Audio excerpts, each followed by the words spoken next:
بسم اللہ الرحمن الرحیم۔ ناظرین السلام علیکم۔ YouTube news channel Kharian gazette میں ہوں گل بخشال میں۔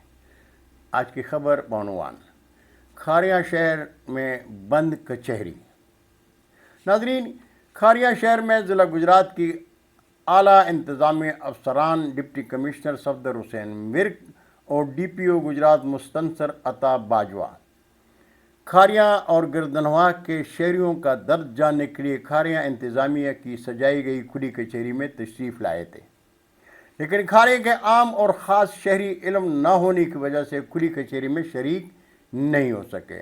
جو کھلی کچہری میں تشریف لائے وہ یا تو مقامی انتظامیہ کے تنخواہ دار، درباری یا پٹواری تھے، یا وہ لوگ جو اپنے مفادات کے لیے مقامی انتظامیہ کے گیت گاتے ہیں، شکایت نہیں کرتے۔ ناظرین، کھاریاں کی اس بند کچہری میں کتنے اور کون لوگ تھے، ہمیں انہوں نے بتا دیا، جنہیں خصوصی طور پر فوٹو سیشن کے لیے بلایا گیا تھا۔ مقامی انتظامیہ کے افسران اپنی کارکردگی پر پردہ ڈالنے کے لیے ایسے خصوصی لوگ بلاتے ہیں جو صرف کھلی کچہری میں تماشائی ہوا کرتے ہیں۔ عام طور پر کھلی کچہری میں عوامی شرکت یقینی بنانے کے لیے لوکل اخبارات میں خبر دی جاتی ہے، کھلی کچہری کی تشہیر کی جاتی ہے، اور ایسا ہی ہوتا رہا ہے۔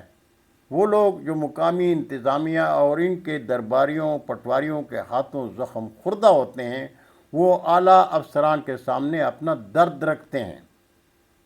ناظرین، کھاریاں کی کھلی کچہری کو بند کچہری کیوں لکھ رہا ہوں؟ اس لیے کہ ضلعی افسران کھاریاں کے جو زخم دیکھنے آئے تھے وہ نہ دیکھ سکے، لیکن ہم شہریوں کو ضلع گجرات کے اعلیٰ افسران سے کوئی شکوہ نہیں۔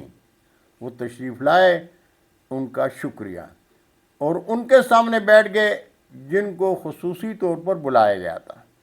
مقامی انتظامیہ مجھ جیسوں کو ایسی کھلی کچہریوں میں اس لیے نہیں بلاتے کہ وہ بولتے ہیں، اس لیے بولتے ہیں کہ ان کا انتظامیہ سے کوئی ذاتی مفاد نہیں ہوتا۔ وہ شہر کے اجتماعی مفادات، ضروریات اور بنیادی حقوق کے لیے بولتے ہیں۔ ناظرین، کھاریاں کے انتظامیہ سے ہماری کوئی ذاتی دشمنی نہیں، یہ ہمارے لیے قابل احترام ہے، لیکن اگر وہ اپنے فرائض سے انصاف نہ کریں تو قلم اٹھانا ہماری کلمی ذمہ داری ہے۔ اگر میونسپل کمیٹی کے چیف آفیسر برا نہ مانیں تو میں حسب سابق لکھوں گا اور آج کہوں گا کہ کھاریاں شہر میں تجاوزات مافیا کے سہولت کار خاور جاوید گجر ہیں۔ کھاریاں پریس کلب کا ایک نمائندہ وفد گجرات کے ضلعی دفاتر میں ضلعی افسران سے ملیں گے اور کھاریاں کے زخم ہونے دکھائیں گے انشاءاللہ۔ ناظرین، بہت شکریہ، زندگی نے ساتھ دیا تو برقی رابطے میں پھر ملاقات ہوگی۔ جاتے جاتے ایک بار پھر درخواست کروں گا کہ میرے چینل کو سبسکرائب کریں، دوستوں کے ساتھ شیئر کریں اور چینل کی گھنٹی ضرور بجائیں تاکہ آپ کو میری ہر ویڈیو آپ کے باکس میں ملے اور کھاریاں کے مختصر حقائق پر مبنی خبریں آپ سن سکیں۔ میں آپ کا قیمتی وقت برباد نہیں کروں گا، جو بولوں گا سچ بولوں گا، اس لیے کہ مجھے اٹھائے جانے کا کوئی خوف نہیں۔